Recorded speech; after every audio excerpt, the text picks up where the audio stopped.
반갑습니다. 여기는 혜정 스님이시고요. 여기는 선혜 스님입니다. 예, 보조랑 스님들의 사찰 레전드 시간 시작하겠습니다. 저번에 이어서요.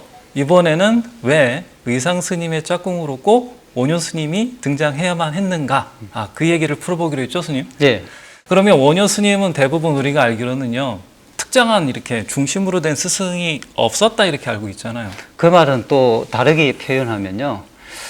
특정한 스승은 없었지만 오히려 거꾸로. 오히려 많은 스승이 있었다. 이렇게 오히려 설명할 다른 수도 있지 않겠습니까? 네, 맞습니다. 그래서 저는요. 처음 이야기하고 싶은 스승이 있어요. 누군가요? 바로 고구려 보덕 화상입니다. 네. 공식적인 기록으로요. 의상 스님과 원효 스님이 동시에 한 스승 밑에서 공부를 배웠다 하는 기록은요. 보덕 스님이 유일하거든요. 네.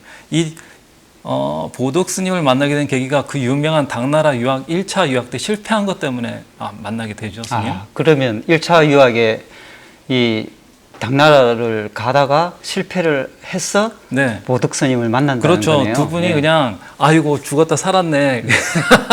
이게 살아온 것만으로도 만족해야 되겠다 하고 신라로 그냥 오신 게 아니고요. 그 와중에서도 당대 고구려의 최고의 고승이라고 할 수 있는 보덕 스님을 만나 뵙게 되죠. 예. 그래서 공식적인 기록으로는요, 이 의상 스님과 원효 스님이라고 하는 어떻게 보면 영혼의 절친들, 평생 가는 도반 관계인 이 두 분이 한 스승 밑에서 같이 공부를 배운 공식적인 스승은 이 보덕 스님이 유일해요. 네. 예. 이 스승 밑에서 무엇을 배웠느냐 하면 열반경, 방등경, 유마경도 들어갈 거예요. 그래서 이 보덕 스님 밑에서 이렇게 열반경 중심의 공부를 배우고 귀국하게 됩니다. 그런데 이 보덕 스님은요. 한 가지 재미난 별명을 가지고 계신 분이에요. 뭘까요? 어떤 별명을 갖고 예. 있느냐 하면 비일에 날라서 왔다, 방장. 방장씨를 날려서 왔다라고 하는 별칭을 갖고 계세요. 이 별칭이 왜 생겼느냐 하면 보덕 스님 당시에 이 고구려 스님이라고 말씀드렸잖아요. 고구려 스님이 보덕 스님 계실 때에 고구려에는 누가 있었느냐 하면 바로 연개소문이 있었습니다. 연개소문이 어떤 인물이었죠, 스님? 연개소문이요? 예, 좀 친절하고 부드럽고 아니에요. 워낙 결단력도 강하지만요. 네.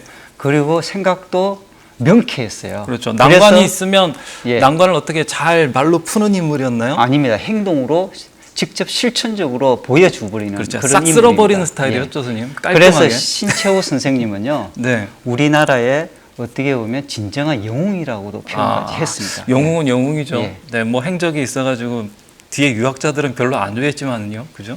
자, 이런 연개 소문이 있었는데 예. 그 연개 소문은 불교보다는 도교를 훨씬 좋아했어요.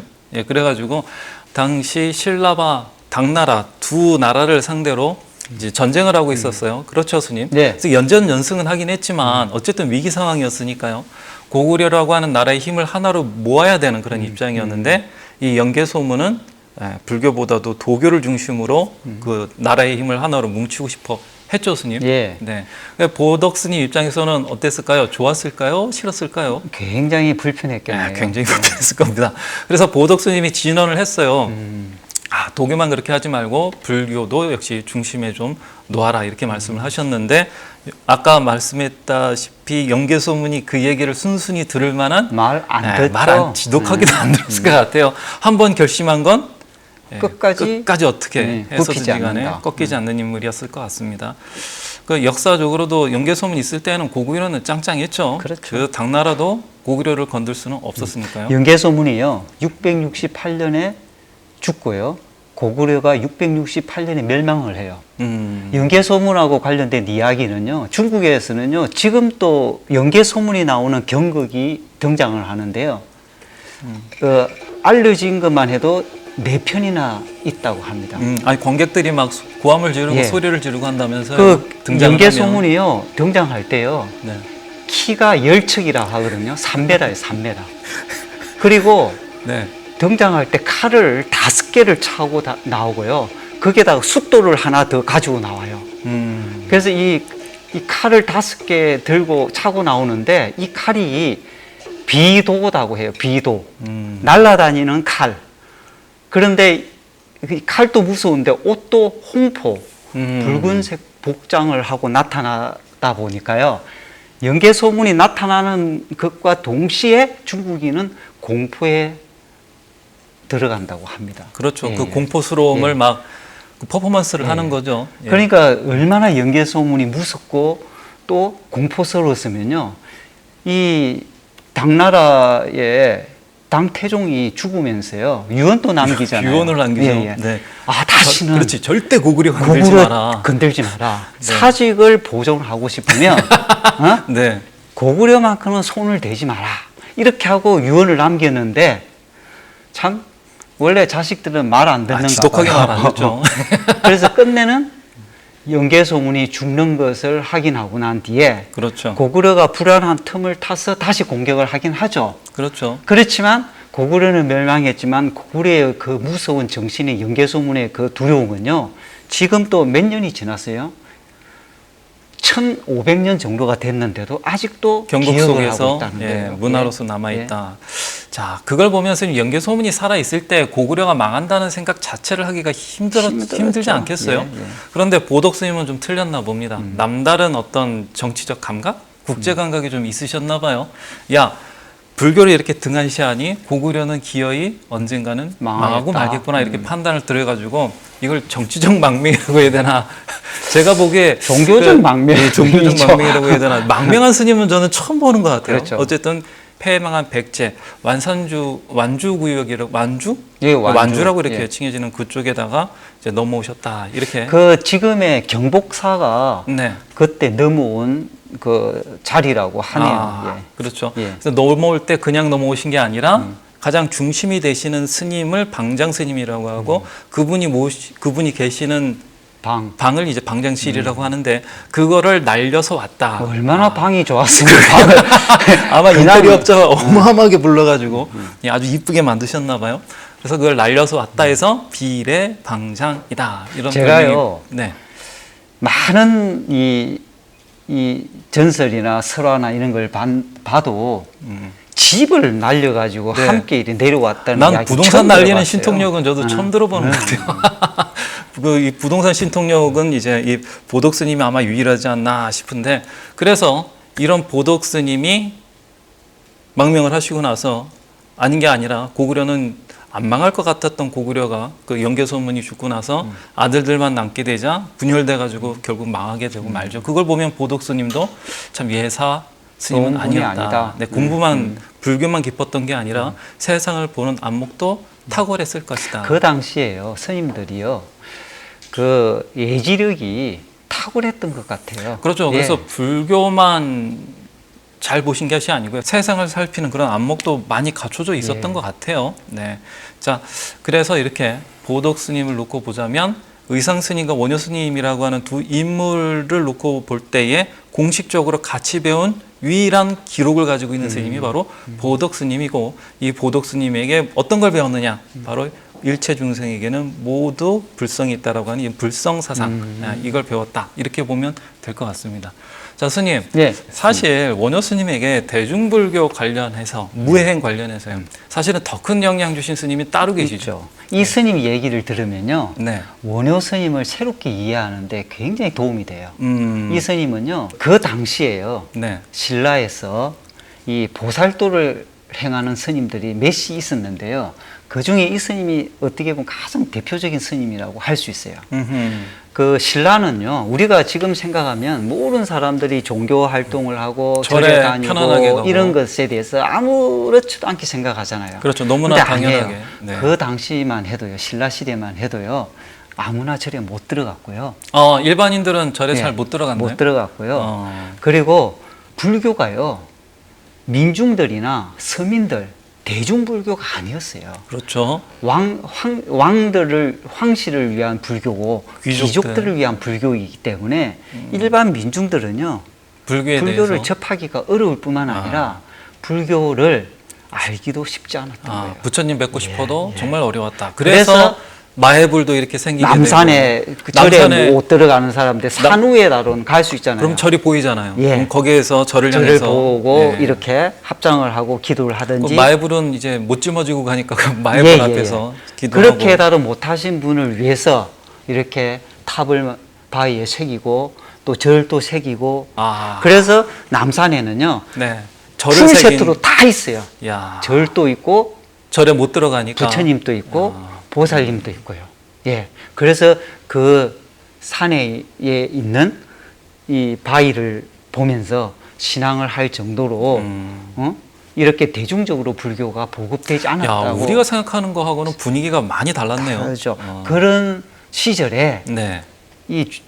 이런 중생들을 위하여 이 대중 속으로 들어갔다는 것은요, 우리가 생각하는 그 이상으로 굉장히 어렵고 굉장히 대단한 일이라고 그렇겠네요. 봐요. 예. 당시 스님들은 특권층이었으니까요. 맞습니다.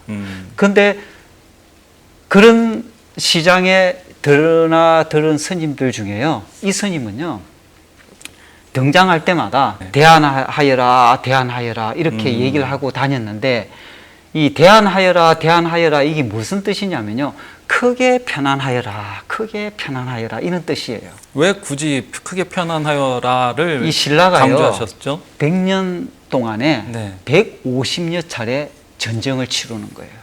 그러면은- 단순히 생각해도 2년에 3번 꼴이네요. 그렇죠. 그러니까 이 우리나라 지금 백성들은요, 우크라이나 전쟁 한 번만으로도 이렇게 전 세계가 그렇죠. 난리인데. 백성들은 얼마나 피폐하고 힘들고 고통스럽고 어떻게 보면 마음 편할 생각 날이 이상으로 힘들었을 겁니다. 그렇죠. 이런 상황에서 불교는 누굴 위해서 다녔어요? 귀족, 귀족과 혹은 왕실. 그렇죠. 네. 그러면 이 보살펴주는, 불교는 중생을 못 보살펴주죠. 그렇죠. 이런 중생을 보살펴주기 위해서 이 스님은 중생을 위하여 내가 할 수 있는 것은 이 마음이라도 편안하게 하고 위로해주고, 그 중생들의 그 슬프고 고통받는 마음을 달래주면서 달래주고 다니신 그걸 거예요. 방편으로 삼아야 되겠다 해서 대안하여라, 대안하여라 하면서 다니다 보니까 네. 사람들은요, 이 스님을 법명은 몰라요. 이 스님 법명이 뭔지는. 근데 뭐만 들었어요? 대안하여라, 대안하여라만 들었죠. 네. 그래서 이 스님을 그냥 대안 스님 불렀던 거예요. 그런데 네. 이 대안 스님은 그런 스님인데 원효 스님에게 어마어마한 영향을 미치는 이야기거리가 있습니다. 그 사건이 큰 예, 사건이 예. 하나 있죠. 이 이야기는 네. 한국에는 전해지지 않고요. 찬영 스님이 988년에 지었던 송고성전에 네네. 이 원효 편에 전해지는 원효 이야기입니다. 스님 전기편이 있죠. 맞습니다. 네. 거기에 나와 있는 이 자료 때문에 오늘날 네. 우리가 원효 스님을 이해하는데, 이 자료가 없었다면 원효 스님을 이해하는데 상당히 한 부분이 빠져 있지 않았을까 할 정도로 중요한 자료가 거기 들어 있었던 거예요. 자, 한번 해볼까요? 네, 네. 궁금합니까? 궁금해요. 아, 예. 네. 그 당시에 신라의 왕비가 네. 머리에 종기가 났어요. 스님 그때 예. 당시 종기는 어마어마하게 큰 불치병이에요. 예. 지금은요, 종기는요, 간단한 외과 수술만 해도 아무렇지도 않았잖아요. 그때 그렇죠. 종기는요, 생사를 오갈 수 있을 만큼 굉장히 위험한 병이었어요. 조선시대 왕들도 몇 분 종기 때문에 돌아가신 걸로 그렇죠. 알고 있어요. 예, 예. 네.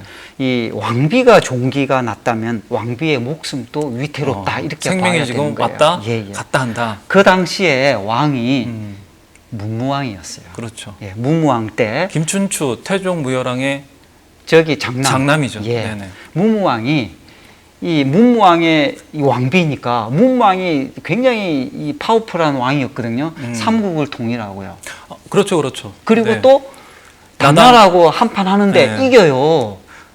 예. 신라가 겪고 있던 어려움을 모조리 다 해결하는 해결하고, 왕이 문무왕이죠. 그렇죠. 문무왕 때부터 전쟁이 없어지는 거예요. 그렇죠. 그러니까 이런 대단한 이 왕권을 가지고 있는 왕이, 부인이 종기가 나와서 오늘내 하는데 왕의 입장에서는 얼마나 황당하겠습니까? 그래서 왕이 백방으로 이 치료약을 구하려고 했는데 국내에서는 방법이 없자 그렇죠. 중국으로 사신을 보내서 네. 이 종기를 치료할 약을 구하기 위해서 사신을 중국에 보냅니다. 야, 그래서 사신이 배를 타고 중국을 향해서 가고 있는데 네.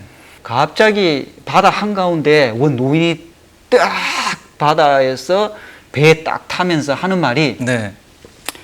너희 나라 왕비 약 구하고 싶지? 딱 그러더래요. 그러니까 네. 얼마나 반가워요. 그렇지, 사실은 예, 했겠죠. 약 주면은 그거 빨리 퇴근할 수 있잖아요. 그렇죠. 중국 안 안 가고 가도 되잖아. 얼마나 바로 좋아요. 가고 또 공무원은 정시 출정, 정시 퇴근 그리고 최고잖아요. 상여금. 아, 그렇지. 그죠. 딱 네, 성공하면 직장인들은 정시 퇴근이 그렇죠. 최고입니다. 그러니까 또 보상으로 또 승진할 거 아니에요. 아, 그렇죠, 그렇죠. 그러니까 이 공무원은 뭐 딴 생각할 거 없이 무조건 고했죠. 노인을 따라서 가는데 이 노인 어디를 데리고 가는 줄 알아요? 어디를 가나요? 용궁으로 데리고 가버려요. 용궁으로 데리고 가가지고 용왕님을 딱 만나게 해요. 용궁 카바레 이런 거 아니고요. 아이, 그때는 그런 거 카바레 없었다니까요. 없었나요? 아, 그렇구나. 근데 하여튼 용궁이 돼요. 네. 그 이야기 속에는. 네. 근데 용궁에 딱 용왕이 딱 나타나서 네. 내가 용왕이다. 딱. 그러니까 얼마나 당했네. 이거 당한 놀랬겠어요. 사귄데 아무리 그래서 봐도. 너의 나라 네. 왕비는 네. 부처님과 네. 인연이 깊은 사람이기 때문에 음흠. 불사를 하면 왕비의 병은 저절로 나을 것이니 걱정하지 마라 그래요. 음흠. 그럼 눈이 번쩍 뜨일 거 아니에요. 그렇죠. 그러면서 용왕이 야 갖고 와 이렇게 시켜요. 네. 그러니까 이제 이 물고기들이 네. 이 경전을 하나 쫙 들고 오는 거예요. 근데 이 경전이 막 이렇게 지금은 경전이 제본 딱 돼가지고 페이지 딱 있고 이렇게 보는데 그 용궁에 있었던 경전은요 페이지도 없고 앞뒤가 다 섞여갖고 페이지가 1번, 제본도 2번. 안 돼 있는 상태고 1번, 2번 이렇게 페이지 수도 안 적혀 있고 없고요. 앞뒤가 막 섞여 있었군요. 예, 예. 그렇게 이 돼 있는 경전을 네. 이렇게 갖고 와가지고 딱 주면서 이걸 그거 하자 있는 거잖아요. 당연히 하자 있는 거 주면서 불사해라 한 거예요. 불사. 네. 불사를 그렇구나. 아, 이거 하자 있으니까 이거 불사해라. 이거 불사하면 이거 네. 성공하면 낫게 해주겠다 이거겠죠. 아, 좀 그러니까 이상한데. 용왕님이 네. 그 어떻게 보면 딜을 한 거야. 아. 네, 신라에 제가 보기에 용왕이 어릴 때 경전 갖고 놀다가 망가뜨린 거 이거. 그렇지만 용왕의 입장에서는요, 네. 이 경전을 어떻게든지 이 정리를 하고 이 경전을 유포시켜야 될 책임이 있었던가 봐요. 그렇죠. 먹었던 거예요. 원래 용왕도 누구의 수호자예요? 불법의 수호자죠. 불법의 수호자. 그러니까 그래서 부처님한테 잘 예, 보이고 싶었던 지금 거죠. 제대로 펼치지 못하고 있는 경전을 제대로 펼치고 싶어하는 마음이 있었다. 예.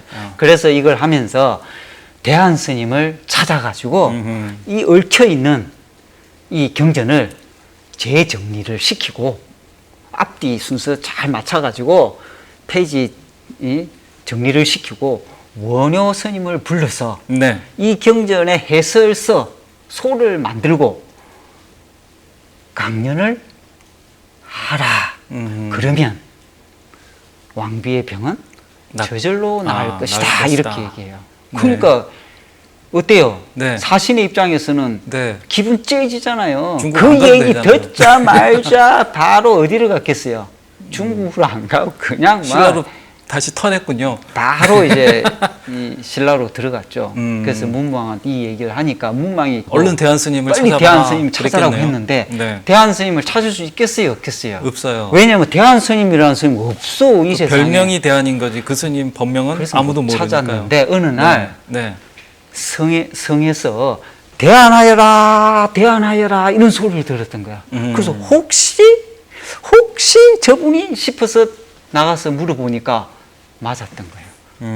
대안하여라, 대안하여라가 그 스님의 대한 스님이었군요. 대한 스님이었던 거예요.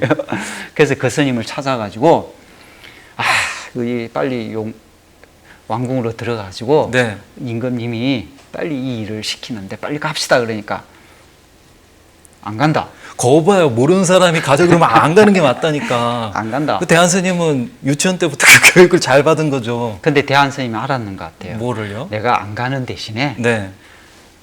이 얽혀 있는 경전을 가지고 와라. 내가 성 바깥에서 뒤섞여 있는 경전을 바르게 해주겠다. 해주마. 네. 그래서 가지고 오는 걸 보고 그 자리에서 네. 쫙쫙쫙쫙 해서 팔풍으로 네. 쫙 나눠갖고 정리를 끝내버려요.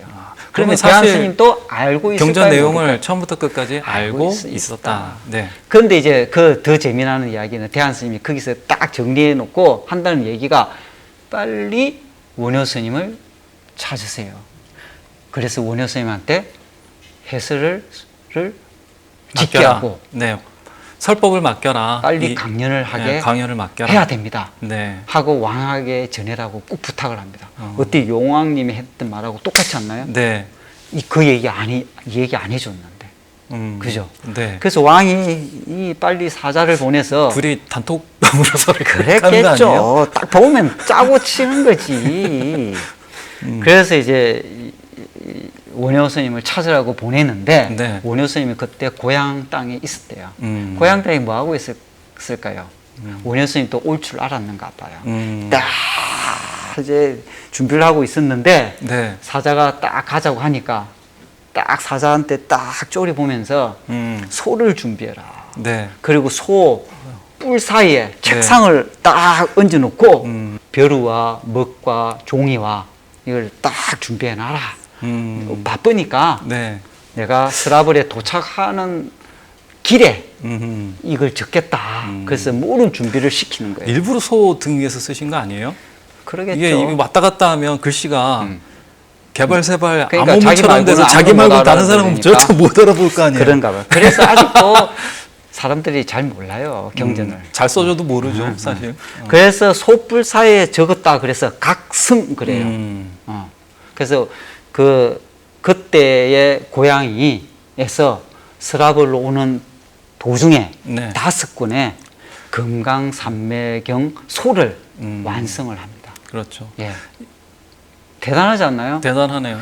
소가 움직이는 속에서 그 자리에서 이걸 쫙, 그러니까 뛰어난 스님들은요, 다 준비되어 있었던 거예요. 어떤 일이 와도 네. 할 수 있을 만한 역량이. 예. 그래서 이제 딱 5건을 준비를 하고, 이제 왕이 빨리 항룡사에다가 법회를 준비해라 이렇게 시키는데, 네. 원래 이 이야기는요, 뭐든지 잘 나가면 뭐가 하나 터져야지 재미나잖아요. 그 뭔가 사건이 하나 터져요. 아, 어떤 사건인가요? 원효 스님이 고생해서 만드는 5권을 훔쳐가 버려요. 누가요? 그- 1번. 네, 누가 훔쳐갔겠어요? 뻔하지. 1번 당나라 불교계. 당, 우리도 못하는 걸 니들이 해 이러고. 당나라는 그때 관심도 없었어요. 그렇구나. 그럼 2번 일반 민중들. 일반 민중이 절에 들어오지를 못하는데 항룡사에 어떻게 들어와요? 그럼 3번 기성불교 세력. 그렇죠. 아, 기성불교 기성불교 세력. 세력. 왜냐하면 그렇구나. 원효 스님의 네. 그 당시에만 해도요, 이미 무예행을 하고 있는 입장이었죠. 단계였어요. 네. 그러면 스님의 복장이 아니거든요. 이미 이 소성 속복이죠, 거사예요. 속복. 소성 예, 거사. 속복을 입고 있죠. 거사가 황룡사에 스님들 머리 위에보다 대자에 더 높은 데에 앉아서 앉아서 그렇죠. 법회를 한다는 그 자체는요, 그때 황실불교고 기족불교잖아요. 있을 수가 없었던 거예요.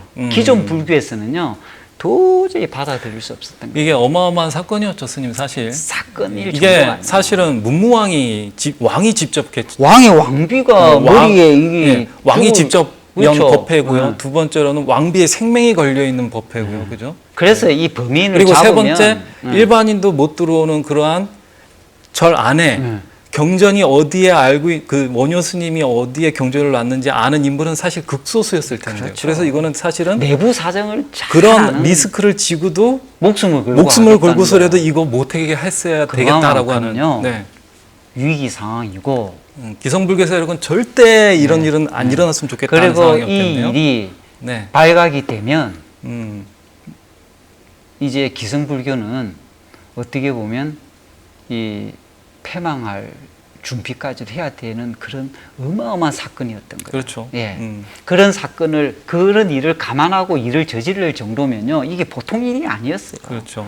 그런데 이제 이 경전을 딱 훔쳐가기만 하면 끝날 줄 알았죠. 그렇죠. 왜? 사실 다 없는데 이제. 원효 스님이 그 훔쳐간 사람들이 이렇게 생각했을 수도 있을 것 같아요. 원효 스님이 이 경전을 해석할 힘이 없었을 것이다. 그죠? 이 5권은 책이 없는데. 5권은 다른 사람이 써준 거고 원효는 그것만 읽기만 한다면 이 5권만 없애버리면 법회가 완전히 무산될 것이다. 아마 이런 생각도 했을 수도 있을 것 같아요. 무산되면요, 문망도 어떻게 돼요? 아, 정치적으로 위기에 몰리죠. 위기에 몰리잖아요. 사실 문망 왕으로서는 떡이 되는 거예요. 그렇죠. 그죠? 네. 이걸 노렸던 거예요. 그러면 왕은 이제 다음에 기성세대의 얘기를 잘 들어야, 기성불교의 얘기를 잘 들어야 될까요? 안 들어야 될까요? 잘 들어야 돼요. 그래서 어떻게 보면 이 계기를 통해서 한판 하고 싶었던 거예요. 그런데 이 왕도 위기에 봉착하게 되고 이 난감했는데 원효 스님이 딱 나타나서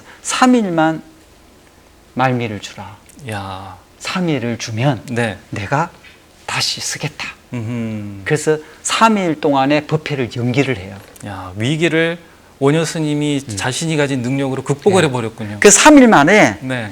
금강산매경론 소를 3권짜리 소를 3일 만에 적어버려요.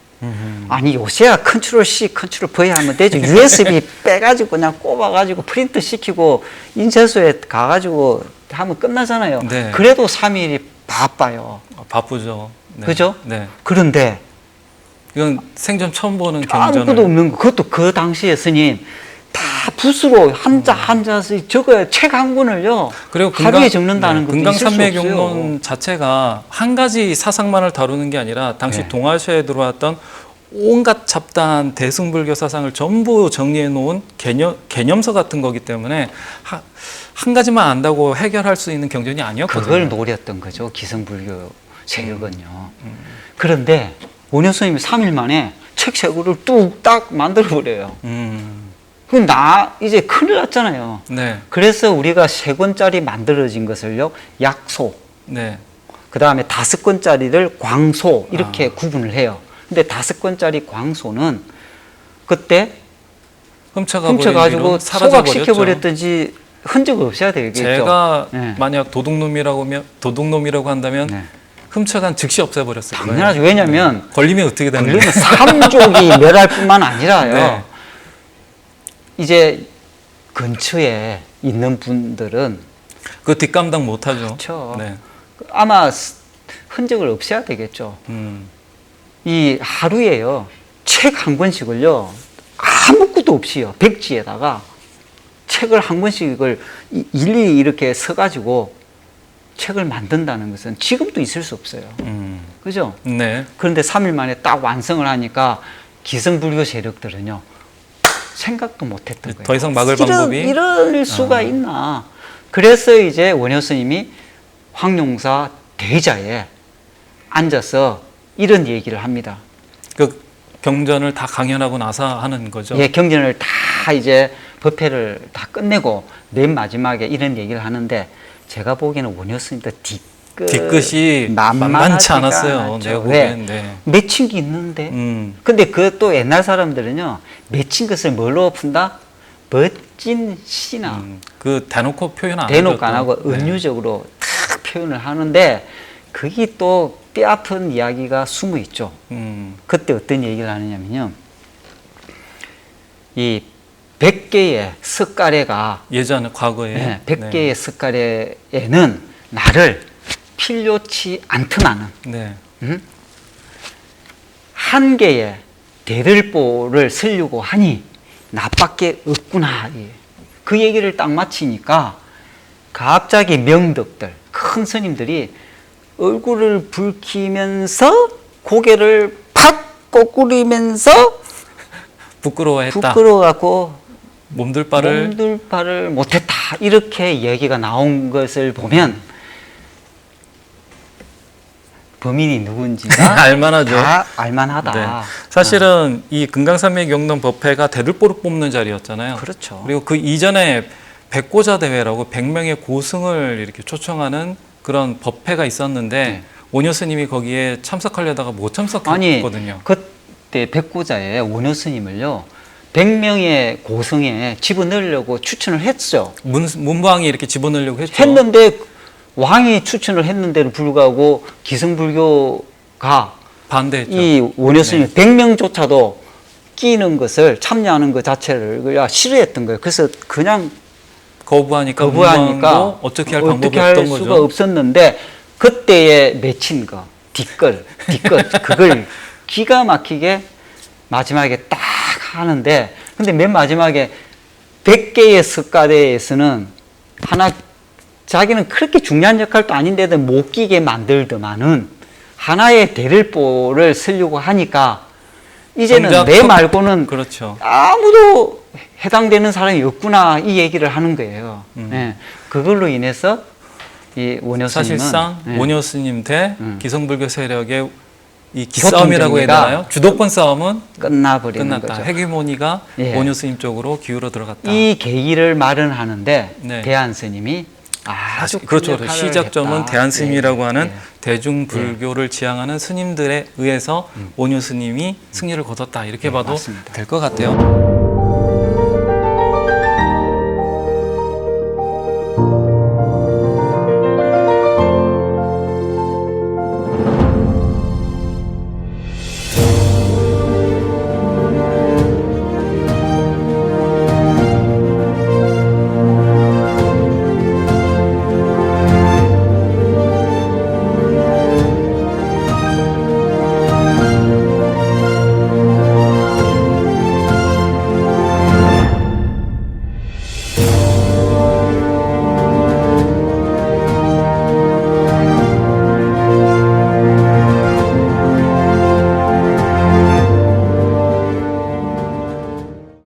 역사적으로도요, 이 원효 스님이 이제 금강산맥 경론 법회 이후로 사실상 신라 불교계에서 주도권을 쥐게 되죠, 스님. 맞습니다. 네, 이걸 보면 대한 스님이야말로 사실은 원효 스님이 무예행을 펼칠 수 있게 그 씨앗을 이렇게 심어준 가장 큰 은인이라고 봐도 좋을 것 같네요. 그렇죠. 네. 국가를 상대로 한 무예행을 할 수 있다. 그렇죠, 그렇죠. 우리가 보통 무예행 하면요, 보통 저작거리에 있는 무예행도 무예행이고, 또 원효 스님 같이 통 크게 국가를 상대로 하는 무예행도 그러니까 국가 전 사회 사회 사회 전체를. 전체를 향한 무예행도 무예행인데 이 정도까지는 생각을 안 하더라고, 희한하게도. 그 얘기는 이제 다음 예. 시간에 한번 해보기로 하고요.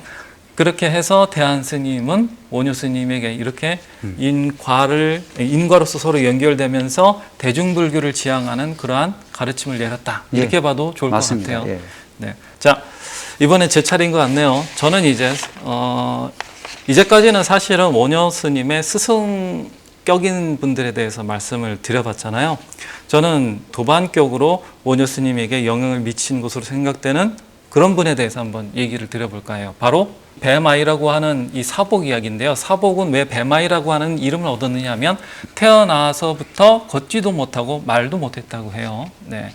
사복은 호르몬이 밑에서 컸거든요. 그러니까 사복에 대한 모든 것은 누가 처리를 했다? 엄마가. 네, 어머니가 알아서 처리를 한 겁니다. 이걸 무려 한두 해도 아니고요. 12년을 해요. 그러니까 한두 살 때는 모르겠는데 스님 한 7살짜리, 10살짜리, 10살짜리 응가를 처리한다고 한번 생각해 보세요. 와, 끔찍하네요. 그것도 하루 이틀도 아니고요. 12년이나 이렇게. 거의 죽음이다. 그렇죠. 그러면. 그 어머니 정말, 그 어머니 이렇게 얘기해 놓고 보니까 그 어머니가 더 도인 같네요. 도인이네요. 네. 예. 자, 12년이 딱 되자 사건이 하나 터지게 되는데 그 어머니께서 너무 힘드셨는지는 몰라도 사복이 12살이 되는 해에 갑자기 돌아가시게 돼요. 네, 덜컥 돌아가시게 사복은 됩니다. 큰일 났다. 이제 그럼 내가 사복이면 어떻게 됐을까요? 이제부터. 이제 뭐 나는 이제 어머니가 입혀주고 씻겨주고 뭐 해주고 이래가지고 이제까지 살아왔는데 어머니가 돌아가셨으니 나도 이제는 죽은 목숨이다. 이렇게 생각할 법하죠. 자, 그러면서 저 같으면 땅바닥에 어차피 일어서지도 못하니까 땅바닥은 아니구나. 방바닥에서 엉엉 울어 제낄 것 같은데 사복은 안 그랬어요. 벌떡 일어났습니다. 그러면 그동안에 사고요. 어? 깨병이라는 거 아니에요, 깨병. 그렇죠. 깨붕이라고 볼 수 있는 거죠. 자, 벌떡 일어나가지고요. 못됐다, 진짜. 못됐죠. 벌떡 일어나가지고요. 스님 뭐부터 했을까요? 뭐부터 했겠어요. 뭐부터 했느냐면 근처에 있는 절을 찾아갑니다. 예, 근처에 어떤 절이 있었느냐면 고선사예요. 예, 고선사에 왜 찾아갔을까요? 원효 스님이 계실 거예요. 원효 스님이 있었기 때문에 그래요. 예. 자, 스님, 사복의 모습을 한번 상상해 보세요. 12년, 태어나서부터 12년 동안 땅바닥에 뒹굴고 다니고 말도 못했어요. 신발이 있었을까요? 없었을까요? 당연히 당연히 없죠, 없었겠죠. 신발. 머리는 어때요? 깎을 머리는 깎을 필요도 없고 그렇지. 그냥 그 자체로 자체. 그냥 예. 뭐 그 자연스러운 그 자연산. 자체였겠죠. 자연산. 옷은 어때요? 그 어머니가 시키고 입혀봤자 뭐 하겠어요. 그렇지. 뭐 그 입혀봐야 당시에는요, 옷도 지금처럼요, 이렇게 이런 옷 아니거든요. 네. 옷 그냥 어디서 그 못 입는 것들 천조각 그냥 이렇게 해가지고 대충 하나, 이렇게, 예, 요즘- 소대 같은 거 하나 입었겠죠. 신발도 없고 꾀제제 해가지고 이렇게 걸어가는 모습을 한번 상상해 보면 될 것 같아요. 12살짜리가요. 자, 12살짜리 사복이 고선사에 왔습니다. 고선사에 원효 스님이 계셨겠죠. 이때 원효 스님은 어떤 모습이었을까요? 이제 중장년층으로 원숙하게 공부가 무르익어가는 그런 훌륭한 스님으로서의 원효 스님이었을 거예요. 이 어떻게 보면 완전히 요즘 길거리에 나가는데 누가 신발 좀 안 신고 이 새끼줄에 이거 천 대충 이러면서 다니면 그 절에 그 아니 와가지고 절에 와가지고 주지 스님 만나 큰 원효 스님 스님 같은 만나러. 큰 스님 좀 만나뵙게 해주세요 하면 누가 만나뵙게 해주나요? 아 저 이상한 놈이다 싶어가지고 겁이 나갔어라도 안 만나게 해주죠. 근데 사복은 바깥에서 그냥 뭐 했겠죠. 뭐 가음을 질러 던지고 뭐- 원어는 나와라 뭐 했겠죠. 제 생각에는 아마 법당 앞에서 뒹굴지 않았을까 생각도 드는데 그렇게 해야 들리겠죠. 예. 어쨌든 사복과 원효는 서로 만나게 돼요. 자, 만나게 되는데 만나서 어떤 일이 벌어지느냐? 사복이 먼저 원효 스님에게 말을 합니다. 어떤 말을 하느냐 하면은요. 그대와 나는 전생에 역경을 하는 역경승이었는데 자, 도반이었다 이거죠. 우리를 위해 경전을 싣고 다니던 암소가 지금 죽었으니 같이 가서 장례를 치러주는 것이 어떻겠는가라고 말을 합니다. 그냥 눈치가 하나도 없다. 진짜 눈치 없는 가게. 제발 아무리 스님, 전생에 뭐 인연이 있다 하더라도 그래 예의를 갖춰야 그렇지, 그렇지. 아 스님 제가요 뭐 어떻게 해서 전생에 스님하고 이래 됐는데 네. 그래서 어떻게 이렇게는 해도 할 텐데 대놓고 반말로 그냥 뭐 와 대단하다. 배짱 안 하는 배짱 안 정말. 하는. 네. 그래서 그랬는지 사복도 성인이잖아요. 그렇죠. 근데 그러니까 배짱이 똥배짱만 그래서 있어도 성인이 될 수도 10대 있어요. 성인의 네. 원효쌤 옆에 바로 사복이 옆에 사복이에요. 있더라고. 그러니까 우리가 알고 있는 한 면만 지금 봐서 그렇지 대단한 성인이었던 거예요. 그렇죠. 사복은 그런 입장에서 사복은 원효 스님과 관계 설정을 대등하게 하고 있는 겁니다. 뭘 뛰어넘어서요? 보이는 겉모습, 상을 건너뛰어서요.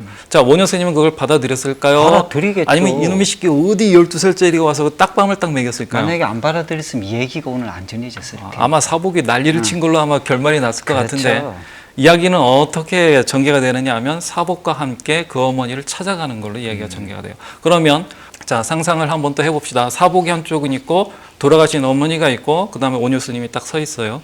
자 사복은 어떤 입장일까요? 이 장면에서 상주죠. 상주죠. 어떤 상주죠? 효도라고 하는 속세의 도리를 행하려고 하는 상주로서 사복은 존재하게 됐고요. 원효 스님은요? 그 이제부터 법주. 맞아요. 이러한 세 명이 하나는 법주요, 하나는 상주요, 하나는 죽은 중생 셋이 놓고 이제 한판 승부를 벌이게 되는 거예요. 자, 어떤 승부가 벌어질까요? 역시 누가 먼저 시작을 해야 되나요? 상주가 먼저 시작하죠. 장례식 중에서. 그래서 사복이 먼저 말문을 엽니다. 어떤 말문을 여느냐? 원효 스님에게 청을 해요. 개를 주고 돌아가신 어머니에게 개를 주고 법문해 주기를 청해요. 그래서 죽은 어머니를 어머니에게요. 그래서 원효 스님이 그 돌아가신 어머니에게 개를 주는데 어떤 개를 줬을까요? 보살개. 맞습니다. 보살개를 줬어요. 왜 보살개를 줬죠, 스님? 죽은 중생에게 줄 수 있는 개는요. 보살개밖에 없습니다. 왜 그렇죠? 보살개는 심지개이기 때문에 그랬죠. 마음을 근본으로 하는 계율. 마음을 근본으로 하는 계율이라는 의미는요. 누구나 평등하게 받을 수 있는 개라는 의미죠. 그러니까 모든 중생이 네. 사람 차별 없이 또 상관없이 이 법사의 말을 알아들을 수 있는 모든 중생이라면 다 똑같다는 개념이네요. 그렇죠. 예. 자 그러면 그 어머니는 이제 뭘 지니게 됐나요? 보살개. 보살개를 지니게 되었다. 네. 그 다음에 이제 사복이 그 어머니를 위해서 법문해 주기를 청하는데 원효 스님이 이렇게 법문을 해요. 살지 말지니 죽는 것이 고요. 죽지 말지니 사하는 것이 곤이라. 이렇게 법문을 법문 해줍니다. 좋네요. 법문 좋죠? 예, 예. 네. 자 고라고 하는 입장에서는요. 사는 것도 죽는 것도 어때요? 고죠. 다 고라는 예, 얘기예요. 그러면 부처님께서 이 사는 세상, 죽는 세상, 삶과 죽음의 세상 모두 다 고다라고 하는 진리를 어떤 식으로 표현하셨죠? 고성제. 고성제로 표현하셨어요. 그럼 스님 고성제는 혼자 다니나요? 아니면 항상 고, 자기 진, 형제들하고 멸, 또 네 개가 한 세트로 한 세트로 항상 같이 맨날 다니죠. 다니죠. 이 고진멸도 누가 오면 고진멸도는 혼자 이 네 가지 진리는 혼자 나가서 싸우나요? 아니면 어떤 대적할 탐이나 진이나 치가 나타나면 다구리를 놓나요? 다 같이 그냥 뭐 다 붙어버려요. 그렇죠. 그 사성제를 이길 만한 존재는 없다. 없다. 자, 그래서 부처님의 법 그리고 특히 사성제, 팔종도 같은 이 큰 법의 가장 큰 특징 중에 하나는 어떤 법이 혼자 뭐 예를 들어서 뭐 개정에다 그러면 개울이 혼자 가나요? 아니면 같이 출동하나요? 같이 출동해요. 예, 불법은 특징은 다구리를 놓는다.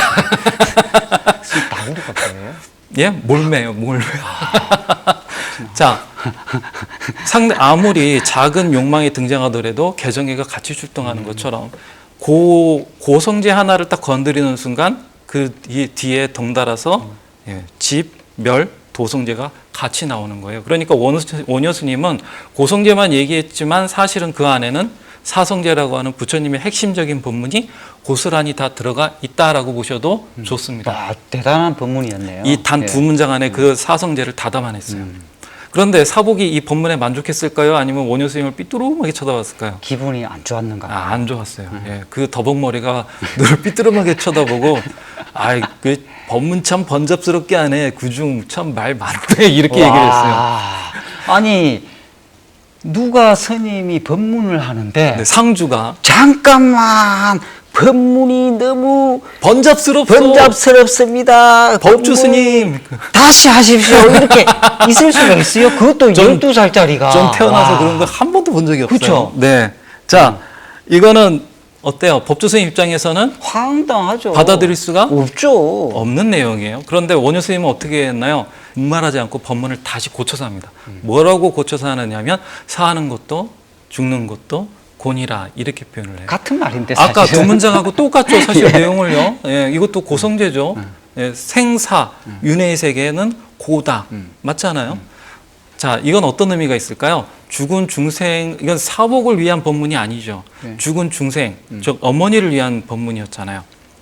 그 죽은 어머니는요, 그러니까 일반 백성이었단 말이에요. 일반 백성에게는 아무리 좋은 법문이라고 하더라도 기승전결을 다 갖춰가지고 얘기해 준다 하더라도 알아먹지 못 못하니 따라듣는다. 그것은 의미가 있다 없다. 없다. 의미가 없다는 거예요. 대단하네요. 그렇기 때문에 좀 부족하더라도 진리의 일부분만을 표현하는 좀 안 된 표현이라 하더라도 오히려 그것을 통해서 중생들이 그걸 실천하고 활용하고 알아먹을 수만 있다면 그것이 훨씬 더 값지고 바람직한 법문이라는 그러니까 거죠. 사복은 있죠. 어머니가 돌아가신 어머니가 알아먹을 수 있는 법문을 해서 이 어머니가 이 법문을 듣고 깨달을 수 있도록 그렇죠, 그렇죠. 해달라는 거 아니에요? 그렇죠. 아니 대단하다. 84,000 법문이 아무리 훌륭하고 위대하고 그거 다 알잖아요. 근데 이해를 못하면 그게 무슨 소용이 있냐고요. 네? 나미 아미타불 어때요? 그 안에 무슨 대단한 진리가 담겨져 있다고 생각하지 못하지만 예, 예. 그걸 통해서 중생은 어떤 위안을 받고 인과를 희망을 맺게 얻고, 되고요. 불법과 예, 예. 인과를 맺게 예. 되고요. 내 한쪽 발을 어디에 걸치게 돼요? 부처님. 부처님 가르침에 딛게 되는데 당장 중생에게 필요한 건 그거라는 거죠.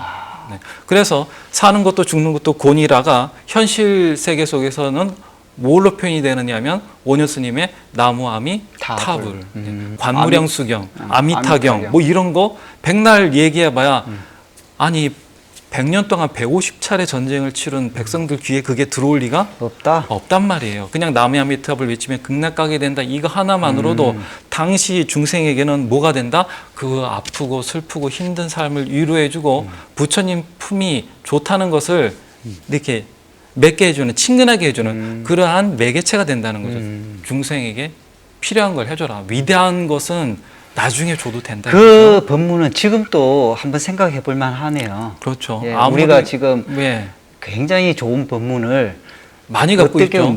원하는 것만큼 다 들을 수 있잖아요. 근데 이렇게 많은 법문 속에서도 자기에게 맞는 법문은 어떻게 보면 찾기 어려울 수도 있겠네요. 맞아요. 이제 법문이 다 끝났잖아요. 네. 제가 만약 공짜로 가서 이렇게 해주는 스님 입장이면 어떻게 했을까요? 야, 이제 법문 다 끝났으니까. 야, 나 바쁜데. 바쁜데 내가 49제 되면 49일 되면 진짜 온다. 내가 꼭 올게. 그냥 우리 저기 어머니 양지 바른데 일단 모시자 우리. 나 약속 야, 있다, 약속 빨리. 있고 좀 갈게. 야, 같이 모시자. 이랬을 것 같은데 오녀 스님하고 사복은 그렇게 하지 않았어요. 어머니를 모시고 어떻게 했다? 길을 떠나게 됩니다. 자, 불교에서 길을 떠난다는 것은 어떤 의미를 담고 수행을 있나요? 상징하는 거. 자기 혼자 갔나요? 아니면 어머니와 사복과 오녀가 같이 가게 되나요? 어머니와 원효와 사복이 다 같이 이게 어떤 걸 상징하죠? 사복이라고 하는 세속적인 힘과 오녀라고 하는 진리의 힘을 누구를 데리고 같이 가요? 죽은 중생을 네, 죽은 중생을 뭐 하기 위해서요? 극락왕생을 시키기 위해 구제시키기 위해서. 그렇죠. 중생 구제죠. 그죠? 이걸 위해서 둘이 같이 어떻게 했다? 힘을 합쳤다. 그걸 위해서 그 둘이 힘을 합쳐야지만 뭐 할 수 있다고요? 죽은 중생을 구제할 수 있다. 스님, 죽은 중생이라고만 표현하고 있는데 사실 모든 살아있는 중생은 결국 어떻게 돼요? 죽는다. 다 죽게 되어 있어요. 그럼 죽은 중생으로 표현되어 있지만 사실은 이 모든 죽은 중생을 다 포함하는 일체 거네요. 중생을 표현하고 있는 겁니다. 그렇죠, 스님? 자, 이렇게 사복과 원효가 힘을 합해서 모든 중생을 이끌어주는 그러한 길로 나아가게 돼요. 우리는 이 수행을 뭐라고 부르나요? 대승 보살의 수행이다. 이렇게 부르죠. 네. 이 길을 거꾸로 얘기하자면 이런 대승 보살도를 통해서 중생을 구제하기 위해서는 부처님의 가르침만 필요한 게 아니라 모두 필요하다고요? 세속에 속하는 힘과 진리에 속하는 힘이 하나가 되어야 된다. 이걸 불교에서는 아주 이쁘게 표현하고 있습니다. 진, 속, 불, 이 이렇게 표현하고 있어요. 오녀 스님은 이걸 더 멋들어지게 표현했어요. 무의 행이라고 표현합니다. 그죠? 예. 자, 수행을 하다 보면 결과가 나타나나요? 안 나타나나요? 나옵니다. 예, 그래서 사복과 원효와 죽은 중생이 어느 순간 이제 그 수행의 결과 인과가 맺히게 되겠죠. 그래서 그런지 과연 원효 스님이 이렇게 얘기를 합니다. 여기 지혜 있는 숲에 이르렀으니 지혜 있는 범을 여기에서 장사 지내는 것이 어떠리요? 이렇게 얘기를 했다고 해요. 자, 지혜 있는 숲에 이르렀다. 이 얘기는 뭐예요? 길을 걷다 보니까 이제 수행이 무르익어서 거기에 인과로서 지혜를 얻었다라는 의미죠. 공부가 완성이 됐다. 그러니까 어떤 지혜일까요? 반야 바라밀. 반야바라밀입니다. 뭘 위한 지혜였을까요? 죽은 중생을 그 어머니로 상징되는 중생을 구제하기 위한 지혜가 이제 열렸다. 그거죠. 그 지혜는 혼자 열렸나요? 아니면 사복에게도 생기고 오녀에게도 생기고 심지어 죽은 중생에게도 다 같이 생겼다. 셋한테 다 같이 생겼습니다. 이걸 왜 이렇게 셋한테 같이 생겼을까요? 이제까지 걸어온 이런 수행의 길이 개인적인 업만을 다루는 수행의 길이었나요? 아니면 공업, 우리 전체가 다 같이 가는 공업을 다루는 수행의 길이었기 때문이었을까요? 다 같이. 공업을 다루는 길이었기 때문에 죽은 중생조차도 뭐가 그 안에 맺히게 되었다? 지혜가 맺히게 되었다. 자, 지혜가 맺혔기 때문에 이 죽은 중생은 지혜 있는 범이 된 거예요. 자, 범은 어떤 존재죠? 다른 존재에게 다 잡아먹는 먹히는 존재가 아니라 잡아먹는 존재죠. 이제까지는 탐진치에게 열심히 뜯어 먹혔어요. 그런데 이제는 지혜가 생겼기 때문에 탐진치에게 뜯어 먹히는 대신에 뭘 뜯어 먹을 수가 있게 생겼어요? 탐진치를 이제 잡아먹어서 잡아먹을 수 있겠네. 자기에게 이롭게 활용할 수 있는 거예요. 지혜가 진짜 열렸네요. 그렇죠. 범이 토끼를 잡아먹으면 그 토끼는 결국 범하게 이로운 물질로 바뀌게 되잖아요.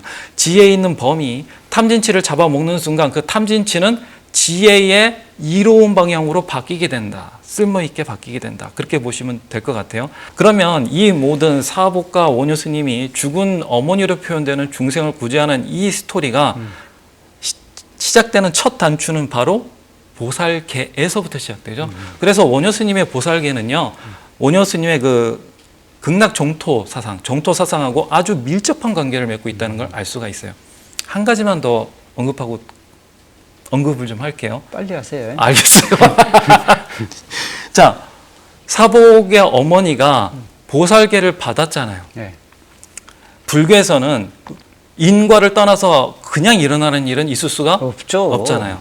자, 그 사복의 어머니가 보살계를 받을 수밖에 없었던 인과가 있었느냐 없었느냐 본다면 있었다죠. 있었죠. 그러면 이 이야기 속에서 그 보살계를 받을 수 있는 원인은 뭐였을까요? 엄마가 12년 동안에 이 사복을 육진이 챙기고 이렇게 보살펴 준 공이 아닐까요? 맞습니다, 스님. 불교에서 공덕을 쌓는 데 있어서 가장 좋은 방법은 뭘까요? 성인에게 공양을 하는 거. 맞아요. 사복은 원래부터 성인이었어요. 전생에서부터 돌을 닦아가지고 오냐고 대등한 그런 돌을 닦은 성인이었다고요. 이 성인이 자기가 이번에 태어났는데 전생에는 암소였을지언정 지금에는 나의 어머니예요. 그죠? 그 어머니에게 성인이 해줄 수 있는 최고의 효도는 뭘까요? 어머니의 공덕을 쌓게 해주는 거. 그래서 극락에 가게 돼서 깨달음을 얻고 부처님이 되게 만들어주는 거겠죠. 그죠? 효자네요. 그러면 사복으로서는요, 그 어머니가 극락 왕생하기 위한 공덕을 쌓게 하기 위한 가장 좋은 방법은 누구를 이용하는 거예요? 자기. 성인이 자기 자신을 몸을 내던지는 거예요. 뭐 하기 위해서요? 그 어머니로 하여금 공덕을 쌓게 하기 위해서요. 그 어머니는 알게 모르게 그냥 자식이었을지언정 뭘 한 거예요? 사복이라고 하는 성인을 12년 동안 봉양하는 공덕을 쌓게 된 겁니다.